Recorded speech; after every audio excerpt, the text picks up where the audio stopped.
Ministria e Infrastrukturës dhe Energjisë dhe Universiteti Politeknik nënshkruan marrëveshjen për programin e mbështetjes dhe përgatitjes profesionale të studentëve. Ky program do të mundësojë zhvillimin e praktikave të paguara të punës për studentët, duke ofruar mundësinë që ata të përfshihen në projekte konkrete, të njohin nga afër proceset e zhvillimit të infrastrukturës dhe zhvillojnë aftësitë e nevojshme për tregun e punës. Ky program synon të përmirësojë mundësitë për studentët dhe të krijojë një lidhje më të fortë mes arsimit dhe nevojave të tregut të punës, duke përfshirë gjithashtu një fokus të veçantë në rritjen e pjesëmarrjes së vajzave në fushat inxhinierike. Kryeministri Edi Rama theksoi rëndësinë e bashkëpunimit qeveri-universitete për të siguruar mundësi konkrete për studentët, duke ofruar atyre mundësinë për të integruar në tregun e punës që nga faza e studimeve.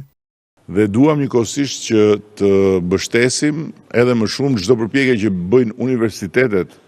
për t'u hapur ndaj botës edhe për t'u krijuar studentëve të tyre këtu në Shqipëri mundësinë që të marrin drejt për drejt, si të ishin jashtë, atë çka bota jashtë në të gjithë rrjetin e universitetet veta ofron. Po ashtu më vjen shumë mirë që pakti për universitetin funksionon edhe në drejtim të përmirësimit të infrastrukturës. Është po kaq e domosdoshme që ne të mbështesim universitetin për të fuqizuar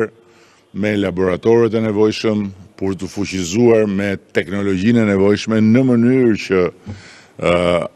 ndryshimi epokal që po ndodh kudo në botë ta përfshi fuqimisht edhe universitetin. Dhe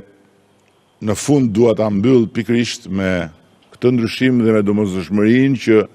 në çdo universitet ne të krijojmë sa më parë hapësirat për t'i dhënë mundësi pedagogëve, për t'i dhënë mundësi studentëve që të aktivizojnë talentet dhe dijet, por dhe kuriozitetin e tyre intelektual për inteligjencën artificiale. Është absolutisht e domosdoshme, por është dhe absolutisht e mundur. Dhe mbi të gjitha, ajo çka e bën egzaltuese inteligjencën artificiale është se ka pak rëndësi se në cilën pikë të globit ndodhesh dhe ka pak rëndësi se në cilin rresht të klasifikimit të vendeve ndodhet vendi ku ti jeton, pasi përmes inteligjencës artificiale mund të bëhen kapërcime epokale, të cilat përndryshe do ishin krejtësisht të pamundura, pavarësisht talenteve, pavarësisht ambicjeve, pavarësisht vullnetit. Rama shtoi se praktikat e punës tani më janë bërë rutinë dhe çdo vit kemi një numër të konsiderueshëm studentësh që kanë mundësinë të shfrytëzojnë këto praktika. Sot më shumë se kur ka një kërkesë të jashtëzakonshme për burime njerëzore, të cilat duhet jenë jo thjesht të afta dhe të gatshme për të përballuar gjitha sfidat, por duhet të jenë të trajnuara, të kenë kaluar të gjitha fazat e edukimit sipas kritereve që Bashkimi Evropian sot ka vendosur.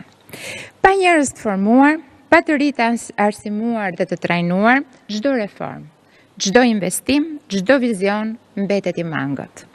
Prandaj sot, më shumë se kur, duhet investojmë tek të rinjt. Tek ata që do të jenë nesër inxhinierët, mjekët, që do të jenë ekonomistët dhe juristët, që do të jenë specialistët e transportit dhe të aviacionit, ata që do të dheshin Shqipërinë drejt një zhvillimi të vrullshëm dhe mbi të gjitha të qëndrueshëm.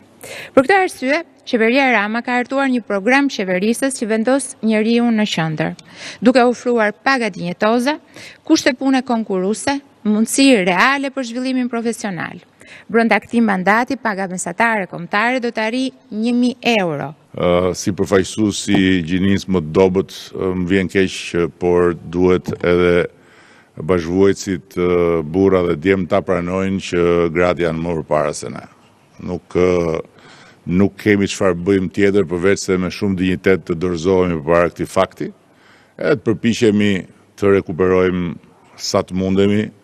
të bindur që nuk do t'i kalojmë dot asnjëherë, po të paktën të arrijmë të jemi në lartësinë e